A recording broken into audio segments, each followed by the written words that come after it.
1793년 윌리엄 캐리는 인도로 선교하기 위하여 떠납니다. 당시 인도는 복음이 거의 전해지지 않은 곳이었고 영적으로도 경제적으로도 매우 어려운 환경이었습니다. 그러나 그는 하나님이 주신 모든 민족에게 복음을 전하라 라는 이 말씀을 붙잡고 순종하여 자신의 안락한 삶을 뒤로하고 그 낯선 땅으로 나아가게 됩니다. 하지만 그곳에서의 삶은 예상했던 것보다 훨씬 더 힘들었습니다. 여러 가지 어려움들이 그를 엄습했습니다. 7년 동안 인도에서 단 한 명의 회심자도 얻지 못했을 뿐만이 아니라 그의 아내는 정신적으로 어려움을 겪으면서 점점 더 건강이 매우 악화가 되었고, 또한 그의 가족은 심각한 가난으로 고난을 겪었습니다. 모든 방면에서 그의 가정 가운데 고난이 밀려옵니다. 하지만 윌리엄 캐리는 돌아서지 않았습니다.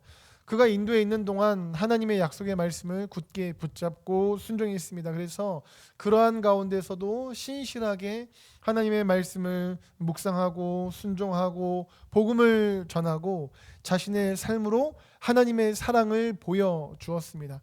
그리고 그렇게 인도에서의 7년의 시간이 지났을 때에 첫 번째 회심자를 얻게 됩니다. 물론 그 과정 역시도 순탄치가 않았습니다. 처음으로 회심한 그 사람의 주변에서 사람들이 공격을 하였고 심각한 핍박을 겪었습니다. 그럼에도 불구하고 변화된 그 회심자의 삶을 본 가족들과 이웃들은 결국 복음을 받아들이게 되었고 이후로 더 많은 사람들이 예수님을 영접하게 되었습니다. 그렇게 윌리엄 캐리 한 명이 주님 앞에서 순종한 그것을 통해서 인도 가운데 복음이 흘러가기 시작하였습니다. 이처럼 결코 쉽지 않은 상황 속에서도 하나님 앞에서 받은 그 말씀을 붙잡고 순종했던 윌리엄 캐리를 통해서 그 시대와 민족을 향한 하나님의 뜻은 하나씩 이루어졌습니다.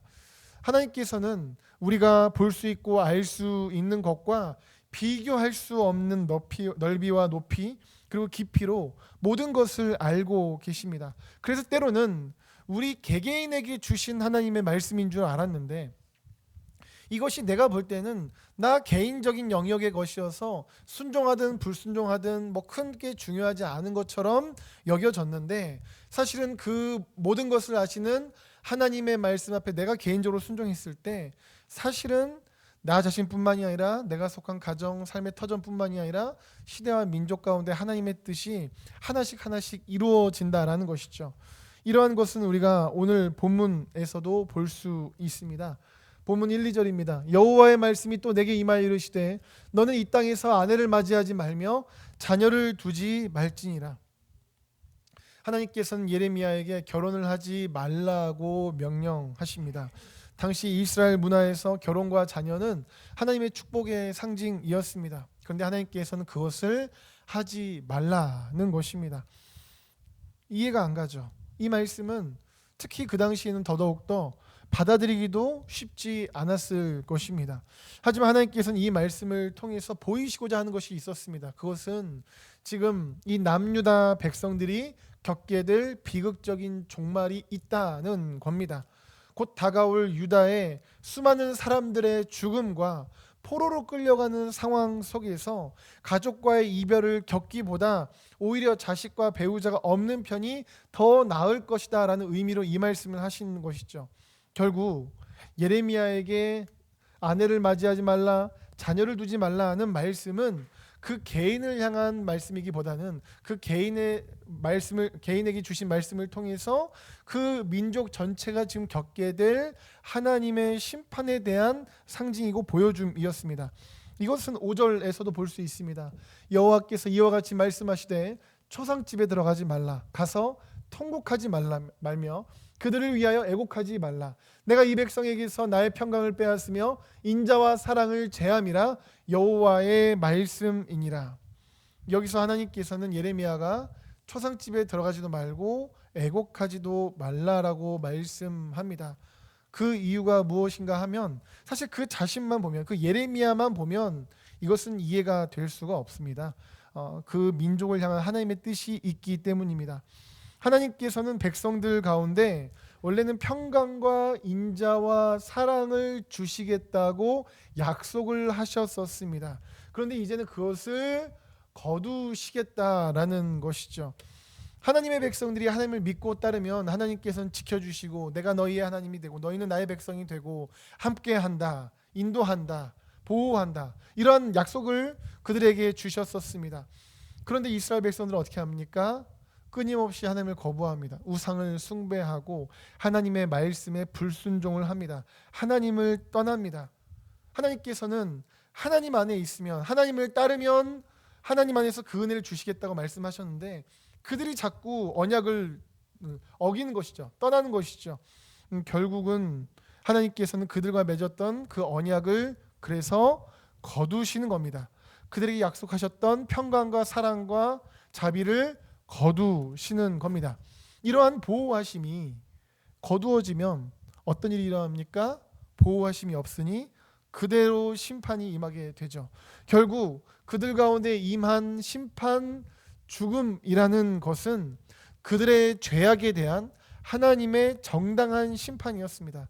그래서 하나님께서는 하나님의 그러한 정당한 심판, 하나님의 정당한 역사하심에 대해서 예레미야가 가서 슬퍼하지 말라라는 것이죠.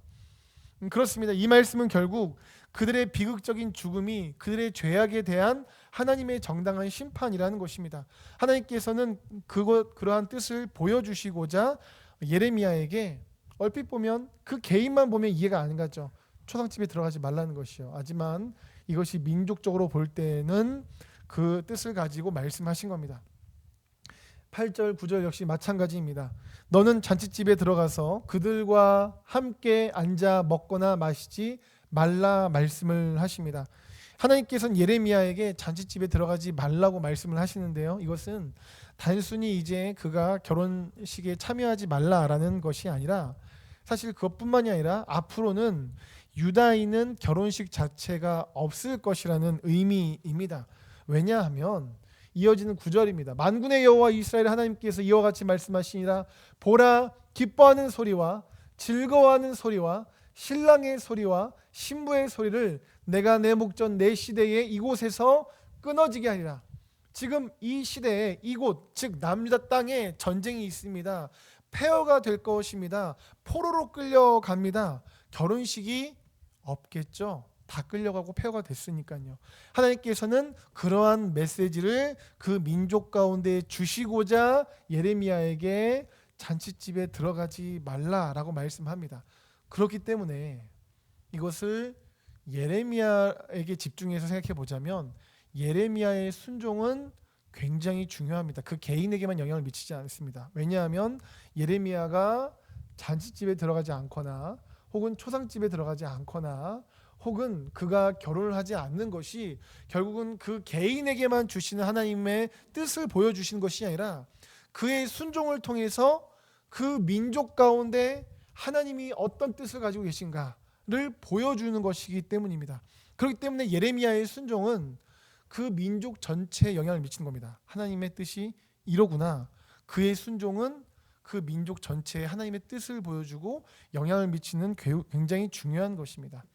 근데 이렇게 개인적인 순종인 줄 알았는데 알고 봤더니 우리말로 하자면 어떤 큰 그림을 보시는 하나님 입장에서는 이게 개인적인 것이 아니라 그 시대와 민족을 향한 어떤 하나님의 역사하심의 퍼즐의 한 조각이구나 라는 것들은 성경의 여러 곳에서 볼 수 있습니다. 창세기 6장을 보시면 하나님께서는 노아에게 방주를 만들라고 말씀하셨죠. 그 당시 사람들은 노아를 비웃었을 것입니다. 산꼭대기에 거대한 방주를 만드는 것이 이치에 맞지 않았기 때문입니다. 그러나 노아는 하나님의 말씀에 순종하여 방주를 지었습니다. 그러한 그의 순종은 무엇을 보여주었습니까? 하나님께서 그 땅에 죄가 관영하기 때문에 이제는 그 땅에 홍수 심판을 내리시겠다라는 경고의 메시지이기도 했습니다.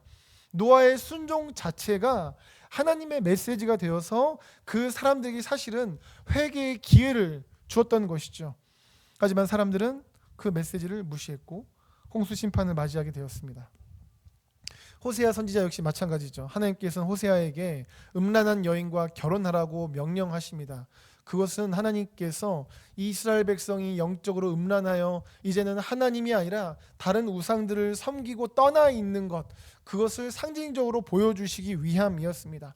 호세아는 하나님의 말씀에 순종하여서 그 여인과 결혼을 하고 그녀가 떠난 후에도 다시 하나님의 말씀을 따라서 그녀를 데리고 오며 사랑으로 품습니다. 이러한 호세아의 삶은 하나님께서 지금 음란한 여인과 같은 이스라엘 백성들을 어떻게 대하고 계신가? 사랑으로 품어주고 계시다. 그들이 떠났지만 여전히 하나님께는 지금 그들을 붙잡고 인도하고 계시다라는 그러한 하나님의 사랑의 메시지였습니다. 그렇기 때문에 호세아의 순종은 개인에게만 영향을 미치는 것이 아니라 그 시대와 민족을 향한 하나님의 뜻을 보여주는 굉장히 중요한 순종이었겠죠. 예수 그리스도의 순종 역시 마찬가지입니다. 빌립보서 2장 8절입니다. 사람의 모양으로 나타나사 자기를 낮추시고 죽기까지 복종하셨으니 곧 십자가에 죽으심이라. 예수님께서는 하나님의 아들이심에도 불구하고 우리를 구원하시기 위해서 죽으셨습니다. 그의 삶과 죽음은 인류를 향한 하나님의 사랑과 구원의 메시지가 되었죠. 예수님의 순종을 통해서 우린 또한 실제로 은혜와 능력도 누렸습니다. 구원의 은혜를 믿는 자는 누구든지 멸망치 않고 영생을 얻게 되는 은혜를 누리게 되었죠. 그러니까 이처럼 하나님 앞에서 이루어진 어떤 예수님 한 분의 순종이 아니라는 겁니다. 그러니까 한 분의 순종이 한 분에게만 영향을 미치는 것이 아니라는 것이죠. 호세아도 마찬가지고요. 노아도 마찬가지였고 예레미야도 마찬가지고요. 개인의 문제를 넘어서서 하나님의 크신 뜻이 하나씩 이루어지는 도구였습니다. 하나님의 메시지가 되어서 수많은 이들에게 하나님의 뜻을 전파하는 도구가 되기도 하였습니다. 우리도 마찬가지입니다. 우리가 하나님의 말씀에 순종을 할 때에 그 순종의 은혜와 능력은 우리 생각에는 내가 순종하냐 안 하냐 별로 크게 안 중요해 보일 수도 있습니다. 작아 보일 수도 있습니다. 하지만 실제로는 거대한 그림을 보시는 하나님 앞에서는 사실은 하나하나의 퍼즐이죠. 하나님의 놀라우신 뜻과 계획을 이루시는 것이라는 거죠. 그러므로 우리는 그러한 순종이 정말 이것은 나의 순종을 통해서 하나님께서 나의 가정 가운데 삶의 터전 가운데 무엇을 말씀하시고 행하시고자 하는가를 믿음으로 바라보며 순종해야 할 것입니다. 물론 순종은 때때로 희생을 요구하기도 합니다. 이해하기 어려운 상황을 마주할 수도 있습니다. 하나님의 뜻을 따르는 것은 결코 쉽지 않습니다. 그러나 하나님의 뜻을 따르는 그 순종을 통해서 하나님께서는 놀라운 일을 행하십니다. 우리의 작은 순종이요 누군가에게는 놀라운 생명의 씨앗이 될 수 있습니다. 우리의 작은 순종이 누군가에게는 평생 기다렸던 하나님의 응답일 수도 있습니다. 우리의 작은 순종이 누군가에게는 살아계신 하나님을 경험할 수 있는 유일한 통로일 수도 있습니다. 우리의 작은 순종을 통해서 우리의 생각을 뛰어넘어 우리의 가족들에게 삶의 터전에 만나는 이들에게 공동체 가운데 하나님의 은혜와 능력은 흘러갑니다. 그러므로 사랑하는 성도 여러분, 순종하셔야 합니다. 하나님의 말씀이라면 순종해야 합니다. 우리 성도님들께서는 어떠십니까? 하나님의 말씀에 온전히 순종하고 계십니까? 우리는 일상에서 수많은 선택의 순간들을 마주합니다. 그때마다 여러분들께서는 기준이 하나님의 말씀입니까? 혹시 세상 가치관이나 내 편의에 따라서 결정하고 있지는 않습니까? 예레미야와 노아, 호세아처럼 이해하기 어려운 상황 속에서도 우리는 하나님의 말씀에 순종해야 합니다. 우리의 순종은 그 땅 가운데 우리가 속한 곳에 하나님의 뜻이 이루어지게 하고 드러나게 하는 중요한 역할을 합니다. 또한 우리의 순종은 하나님과의 관계를 깊게 하며 우리의 삶을 통해서 하나님의 영광이 흘러갑니다. 그러므로 하나님께서 나에게 원하시는 것이 무엇인가? 우리는 귀를 기울여야 합니다. 또한 내 삶은 다른 사람들에게 하나님의 메시지가 되고 있는가 돌아보기를 소망을 합니다. 하나님께서는 나의 순종을 통해서 메시지 선포하기를 원하시는데 내가 불순종하는 거예요. 예레미야에게 결혼하지 말라고 했는데 막 결혼합니다. 호세아에게 그 여인과 결혼하라고 했는데 막 안 합니다. 막 이런 식으로 막 불순종이 이루어집니다. 그러면 어떻게 되겠습니까? 하나님의 메시지가 내 삶이 하나님의 메시지가 안 되겠죠. 우리는 말로만 복음을 전하는 것이 아니라 우리의 삶을 통해서 순종을 통해서 복음을 증거해야 합니다. 나의 행동이, 나의 말투가, 나의 태도가 내가 주님의 복음을 증거할 수도 있고 반대로 복음을 가로막을 수도 있습니다. 예수님께서는 우리가 세상의 소금과 빛이라고 말씀하셨습니다. 우리의 작은 행동 하나하나가 누군가에 큰 영향을 미칠 수 있다는 것이죠. 또한 하나님의 뜻을 이루기 위해서 내가 내려놓아야 할 것은 무엇인가 돌아보길 소망합니다. 순종이라는 것은 때때로 우리의 계획이나 욕심을 내려놓아야 한다라는 것을 의미합니다. 예레미야는 결혼하지 않음으로써 개인적인 행복을 포기했습니다. 호세아는 이해하기 힘든 결혼을 통해서 하나님의 메시지를 전달했습니다. 나에게도 하나님께서 내려놓기 원하시는 것이 있습니다. 그것이 내 자존심일 수도 있고요. 그것이 어떤 나의 우선순위에 대한 것일 수 있습니다. 하나님의 거대한 그 뜻을 위해서 내가 포기해야 될 것이 무엇인가를 생각해 보시기를 바랍니다. 그 순종을 통해서 하나님께서는 하나님의 놀라운 뜻을 우리의 생각을 넘어 이루실 줄 믿습니다. 다시 본문을 보시면 6절 7절입니다. 큰 자든지 작은 자든지 이 땅에서 죽으리니 그들이 매장되지 못할 것이며 그들을 위하여 애곡하는 자도 없겠고 자기 몸을 베거나 머리털을 미는 자도 없을 것이며 그 죽은 자로 말미암아 슬퍼하는 자와 떡을 떼며 위로하는 자가 없을 것이며 그들의 아버지나 어머니의 상사를 위하여 위로의 잔을 그들에게 마시게 할 자가 없으리라 말씀합니다. 이 구절에서 하나님께서는 시작 부분에 큰 자든 작은 자든 모두 심판을 받을 것이라고 말씀하십니다. 이것은 사회적인 지위나 재산이 하나님의 공의로운 재판 앞에서는 어떠한 소용도 없다라는 것을 의미합니다. 마치 자연재해가 덮치는데 권력이 무슨 소용입니까? 자연재해가 지금 밀려오는데 재물이 무슨 소용입니까? 상관없이 그냥 밀어닥치는 것이죠. 그것처럼 하나님의 심판은 모든 자에게 동일하게 임한다라는 것을 보여줍니다. 또한 이어지는 말씀들을 보시면 전통적으로 슬픔을 위로하기 위해서 나누던 떡이나 위로의 말조차 없을 것이라고 말씀하십니다.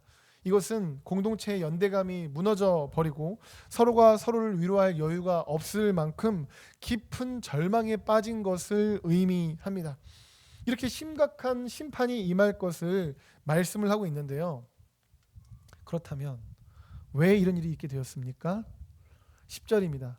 너가 이 모든 말로 백성에게 말할 때에 그들이 너에게 묻는다. 자, 너라는 것은 예레미야입니다. 하나님께서 예레미야에게 말씀을 하시는데 지금 하나님께서 예레미야를 통해서 이스라엘 백성, 남유다 백성들에게 말씀을 이렇게 증거하실 때에 그때에 이 중간에 있는 예레미야에게 남유다 백성들이 이렇게 질문할 것이라는 겁니다.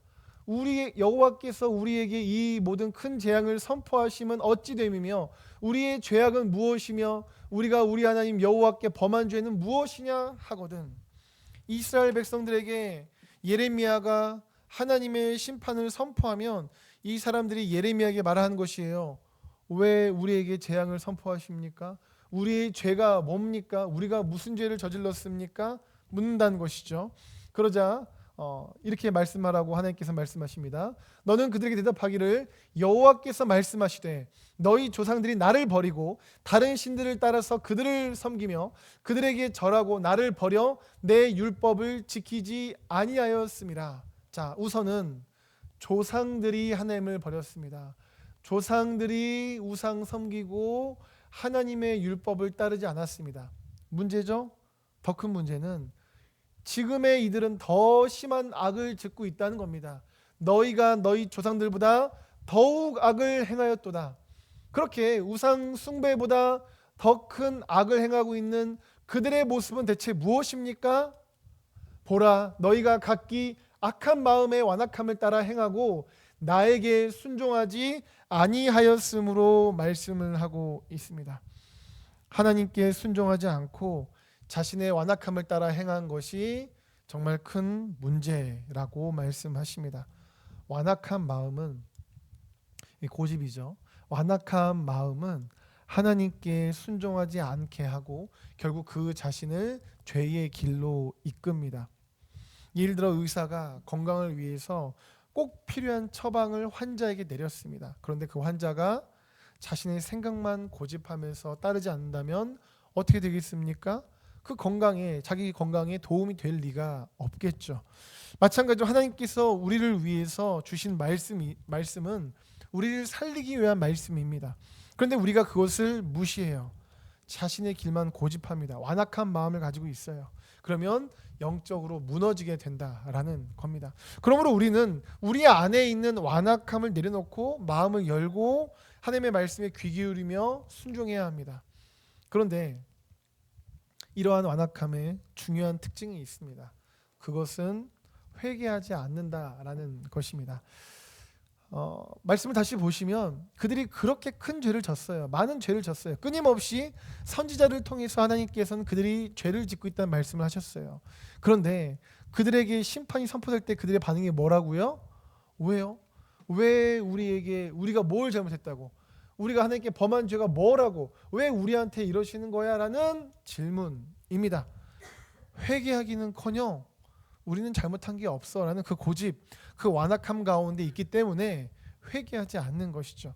조상들보다 더 큰 죄를 짓고 있었지만 하나님께서 그들에게 재앙을 선포하셨을 때 그들은 회개하지 않았습니다. 내가 뭔 죄를 졌냐 이거죠. 완악함 가운데 자기 마음대로 행하며 회개하지 않았던 그들은 심판의 결과를 맞이하게 됩니다. 이것은 사울 왕의 모습에서도 볼 수 있죠. 하나님께서는 사울 왕에게 아말렉을 진멸하라고 말씀하셨습니다. 그런데 사울 왕은 진멸하지 않았어요. 자기의 생각대로 이리저리 골라서 살립니다. 그러한 그에게 결국은 사무엘이 이렇게 말씀을 하죠. 사무엘상 15장 22에서 23절입니다. 사무엘이 이르되 여호와께서 번제와 다른 제사를 그의 목소리를 청종하는 것을 좋아하신 같이 좋아하시겠나이까? 순종이 제사보다 낫고 듣는 것이 순양의 기름보다 나으니 이는 거역하는 것은 점치는 죄와 같고 완고한 것은 사신 우상에게 절하는 죄와 같음이라. 왕이 여호와의 말씀을 버렸으므로 여호와께서도 왕을 버려 왕이 되지 못하게 하셨나이다 하니. 사울은 하나님의 명령을 무시하고 자기 생각대로 행하였습니다. 사무엘 선지자는 그것을 지적합니다. 그러나 그때 사울 왕은 회개하지를 않았습니다. 이리저리 핑계만 댑니다. 완악하여 회개 없이 하나님의 말씀을 버리던 그를 하나님께서는 버리셨습니다.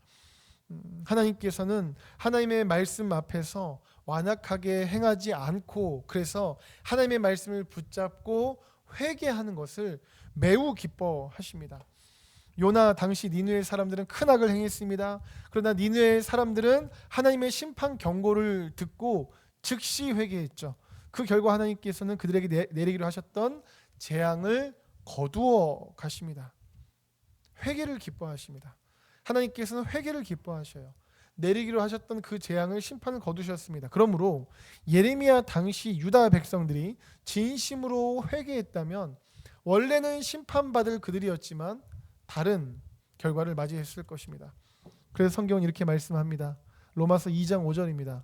다만 너의 고집과 회개하지 아니한 마음을 따라 진노의 날 곧 하나님의 의로우신 심판이 나타나는 그날에 임할 진노를 내게 쌓는도다. 완고함과 회개하지 않은 마음, 이것은 하나님의 진노를 쌓는다고 성경은 말씀을 합니다. 또한 히브리서 3장 15절입니다. 성경에 일렀으되 오늘 너희가 그의 음성을 듣거든 경노하시게 하던 것 같이 너희 마음을 완고하게 하지 말라 하였으니 말씀합니다. 하나님의 경고를 들을 때에 마음을 완고하게 하지 말아야 합니다. 마음을 열고 이것이 정말 성경이라면, 이것이 정말 하나님의 말씀이라면 그것을 붙잡고 순종해야 합니다. 하나님의 말씀은 우리를 위한 말씀입니다. 하나님 말씀을 주시는 하나님은 동시에 모든 것을 다 아시고 모든 것을 운행하시는 전능하신 분이십니다. 그분의 지혜는, 그분의 능력은 무한합니다. 그렇기에 우리는 이것이 정말 하나님의 말씀인가 상고하고, 그리고 정말 그것이 하나님의 말씀이다라고 한다면 그 말씀 앞에 우리의 마음을 완고하게 두어서는 안 된다라는 것이죠. 말씀과 나의 간극을 보았다면 우리는 그것이 죄라는 것을 깨닫고 회개하고 돌이켜야 합니다. 그것이 진짜 은혜고 그것이 진짜 지혜로운 것입니다. 성경은 우리에게 이렇게 말씀합니다. 주의 약속은 어떤 이들의 더디다고 생각하는 것 같이 더딘 것이 아니라 오직 주께서는 너희를 대하여 오래 참으사 아무도 멸망하지 아니하고 다 회개하기를 이르기를 원하시느니라. 아멘. 하나님께서는 우리를 사랑하십니다. 그래서 우리가 회개하여 멸망하지 않기를 하나님은 원하십니다. 그것을 위해서 하나님께서는 오래 참으시며 기다리시는 분입니다. 이러한 말씀들 앞에 우리 자신을 돌아보길 소망합니다. 우리 성도님들께서는 하나님의 말씀에 귀를 기울이고 있습니까? 아니면 내 고집과 내 생각을 더 따르고 있습니까? 예레미야서에서의 유다 백성들처럼 사울 왕처럼 우리는 종종 하나님의 말씀을 무시하고 나의 생각을 고집합니다. 성경은 그런데 이렇게 말씀해요. 잠언 14장 12절. 어떤 길은 사람이 보기에는 바르나 하지만 필경은 사망의 길이니라 말씀합니다. 우리의 생각과 계획에 볼 때에 어떤 것이 진짜 이건 맞는 것 같아요. 이것은 진짜 옳아 보여요. 그런데 사실은 아닐 수도 있다는 것이죠. 게다가 그것이 하나님의 뜻과 다르다면 그것은 결코 진리의 길이 아니고 생명의 길이 아닙니다. 진리 되시는 하나님의 뜻은 성경에 가득하죠. 그래서 우리는 날마다 이 말씀을 묵상하고 가정 가운데서 이 말씀을 나누고 공동체 속에서 함께 예배하며 또한 말씀을 나누면서 더 깊이 알아가야 합니다. 그래야 우리가 회개할 때 뭘 회개할 것인가 깨달을 수 있을 것이고 또 뭘 행할 것인가 하나님의 뜻이 무엇인가를 알 수 있습니다. 그리고 실제의 삶에서 그것을 따라가야겠죠. 그것이 우리를 살릴 것입니다. 또한 회개하지 않는 죄로 인해서 하나님과의 관계가 단절되어 있지는 않은가를 돌아보길 소망합니다. 죄는요 하나님과 우리 사이를 가로막는 장애물입니다. 이사야서 59장 2절 오직 너희 죄악이 너희와 너희 하나님 사이를 갈라놓았고 너희 죄가 그의 얼굴을 가리어서 너희에게서 듣지 않으시게 함이라. 죄는 하나님과 우리의 관계를 가로막습니다. 깊은 교제를 가로막습니다. 그러면 반대로 회개하면 깊은 관계로 나가게 됩니다. 우리의 신앙생활이 계속 이어지고 있지만 뭔가 뜬구름 잡는 것 같고 정말 실제로 깊은 교제가 하나님과 이루어지고 있지 않다면 혹시 내가 회개하지 않는 죄가 있지는 않은가? 그 죄가 지금 하나님과 깊은 교제, 하나님은 살아계시다는데 왜 나의 신앙생활은 살아계신 하나님의 역사하심과 전혀 상관없는 것처럼 지식적이고 나도 모르는 사이에 형식적으로 이루어지려고 하는가 돌아보시길 원합니다. 하나님은 우리의 회개를 기다리신다라는 것이죠. 요한일서 1장 9절입니다. 만일 우리가 우리 죄를 자백하면 그는 미쁘시고 의로우사 우리 죄를 사하시며 우리를 모든 불의에서 깨끗하게 하실 것이요. 기다리시는 거죠. 이 정도면 매우 기다리시는 겁니다. 모든 걸 다 준비하시고 죄 사함의 은혜를 다 예비하시고 우리가 회개하면 자백하면 그 죄를 사하시는 은혜를 부으심으로 말미암아 우리를 사랑하신 하나님께서는 우리와 깊은 사랑의 관계 속에서 교제하기를 원하십니다. 사랑하는 여러분, 하나님의 말씀에 따라서 순종하시고 그 뜻 앞에서 회개할 죄들을 분별하시고 회개하시기를 예수님의 이름으로 축복합니다. 그래서 우리를 사랑하신 하나님, 전능하신 하나님과 깊은 사랑의 교제가 이루어지는 진정한 신앙생활을 누리시기를 예수님의 이름으로 축복합니다.